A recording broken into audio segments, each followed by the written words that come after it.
Hello friends, रितूस किचनमध्ये तुमचं पुन्हा एकदा स्वागत। आज आपण मुलांच्या टिफिनसाठी अगदी झटपट व मस्त असं सँडविच कसं बनवायचं ते बघणार आहोत। त्यासाठी इथे मी 2 चमचे किसलेली काकडी घेतलेली आहे, 2 चमचे किसलेले गाजर, 1 चमचा किसलेला बीट, 1 चमचा टोमॅटो, 1 चमचा बारीक कापून घेतलेला कांदा घेतलेला आहे। हे सगळे इंग्रेडिएंट्स आता आपण मिक्स करून घेणार आहोत।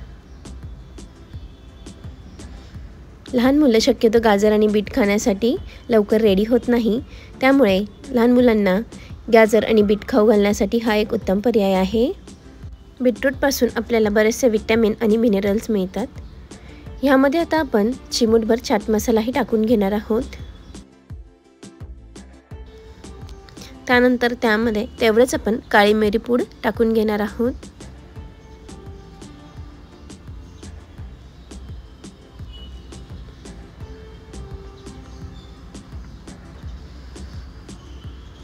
थोडंसं मीठही टाकून घ्यायचं आहे। त्यानंतर यामध्ये आपण 2 ते 3 चमचे मेयोनीजही टाकून घेणार आहोत। मेयोनीज टाकल्यानंतर हे सगळे इंग्रेडिएंट्स व्यवस्थित असे मिक्स करून घ्यायचे आहे, जेणेकरून फिलिंग एकजीव होईल। जोपर्यंत आपले सँडविच रेडी होत आहे तोपर्यंत ज्यांनी कोणी अजून रितूस किचनला सबस्क्राइब केलं नसेल तर त्यांनी प्लीज सबस्क्राइब करा, बेल आयकॉन प्रेस करा, जेणेकरून प्रत्येक येणाऱ्या नवीन रेसिपीजचे नोटिफिकेशन तुम्हाला सगळ्यात आधी मिळतील। तुम्ही बघू शकतात इथे आपली फिलिंग व्यवस्थित अशी मिक्स करून रेडी झालेली आहे। चला तर आता आपण सँडविच तयार करूया। सगळ्यात आधी सँडविच तयार करण्यासाठी इथे आपण ब्रेड तयार करून घेणार आहोत। ब्रेडचे इथे कॉर्नर्स कट करून घ्यायचे आहेत। तुम्हाला जर हवे असतील तर तुम्ही ते कॉर्नर्स ठेवू शकतात, पण मी इथे कॉर्नर्स काढून घेणार आहे। इथे आपला ब्रेड रेडी झालेला आहे। ह्याला आता आपण आतल्या साईडने दोन्ही ब्रेड्सला बटर लावून घेणार आहोत। बटर लावून झालं की त्यावर आपण ग्रीन चटणी स्प्रेड करून घेणार आहोत। व्यवस्थित असं बटर लावून घ्यायचं आहे।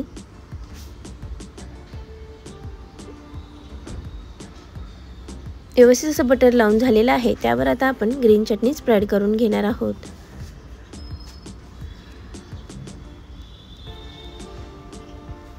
त्यानंतर त्यावर आपण जी फिलिंग रेडी करून ठेवलेली होती तीही व्यवस्थित अशी टाकून घेणार आहोत। भरपूर अशी फिलिंग भरायची आहे, म्हणजे सँडविच छान लागते।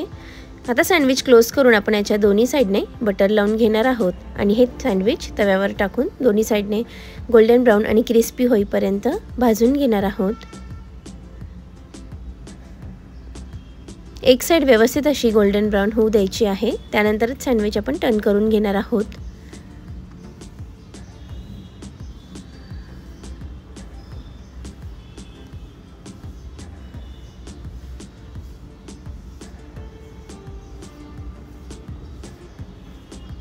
बघू शकता इथे एक साइड हलकी अशी ब्राउन झालेली आहे। आता आपण हे सँडविच टर्न करून दुसरी साइडही त्याचप्रमाणे गोल्डन ब्राउन आणि क्रिस्पी करून घेणार आहोत।